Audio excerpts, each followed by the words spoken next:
SIT విచారణలో గతంలో ఎవరెవరి పేరు చెప్పారు విచారణ చేసేటప్పుడు, ఎందుకు సిట్ కార్యాలయంలో ఉన్నటువంటి సీసీ కెమెరాలు బంద్ చేశారు డిసెంబర్ 4 రోజు. అసలు విచిత్రమైన సంఘటన ఏంటంటే, సిట్ ఎప్పుడైతే పిలవడానికి కారణమైనటువంటి సందర్భం ఏంది, ఒకవేళ నిజంగా కూడా ఏ తప్పు చేయకపోతే ఇది దేశంలో మొదటిసారేం కాదు సిట్ ముందర హాజరుపడడం. అసలు విచిత్రమైన సంఘటనలు కొన్ని చూస్తూ ఉన్నాం. ఈరోజు చెప్పుకోవడానికి కూడా సిగ్గుపడాల్సిన అంశం, ఫోన్ ట్యాపింగ్ జరిగింది తెలంగాణ అనడం తెలంగాణకే అగౌరవం.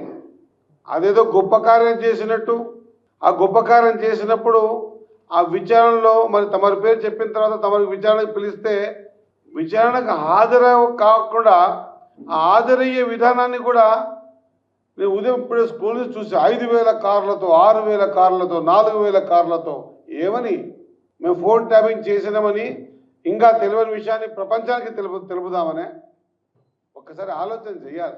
విచారణ చేసేటప్పుడు ఆనాటి ప్రభుత్వం బీఆర్ఎస్ ప్రభుత్వం ఉండగా ఇజ్రాయెల్ నుంచి ఆ పరికరాలను అంత పెద్ద ఎత్తున ముఖ్యమంత్రికి తెలియకుండా వచ్చే సందర్భం ఉంటుందా?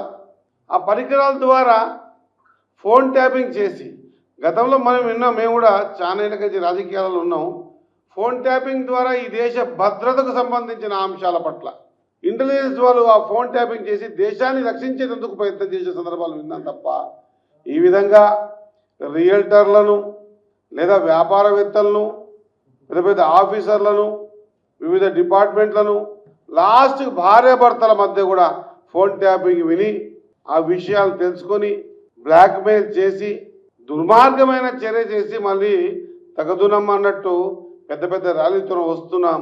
ఇక వస్తున్నాడు చూసుకో, ఇప్పుడు చూసా నేను ఆ ఒక యూట్యూబ్లో, ఇక వస్తున్నాడు చూసుకో కాసుకో, దీనికి వస్తున్నాడు చూసుకో కాసుకో అనేటువంటి మాట అసలు ఆ టైటిల్నే పెట్టుకోవడానికి ఎట్లా మనసు ఒప్పిందో నాకు అర్థం కావడం లేదు.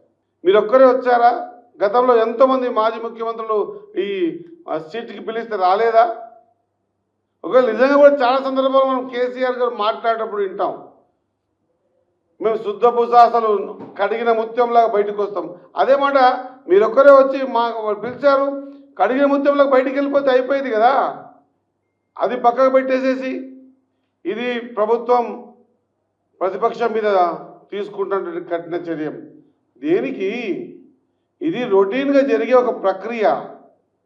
సిట్ ఆఫీసులో ఉన్నటువంటి సిట్ సంస్థ చేసినప్పుడు వెలువడిన పేర్లు ఇంకెవరెవరి పేర్లు ఉన్నాయో ఈరోజు మిమ్మల్ని పిలిచారు, ఎవరు పిలుస్తారో తెలియదు. ప్రభుత్వం ఒకటే ఆలోచన చేస్తూ ఉంది, ఏం జరిగింది, ఎందుకు జరిగింది ఫోన్ ట్యాపింగ్.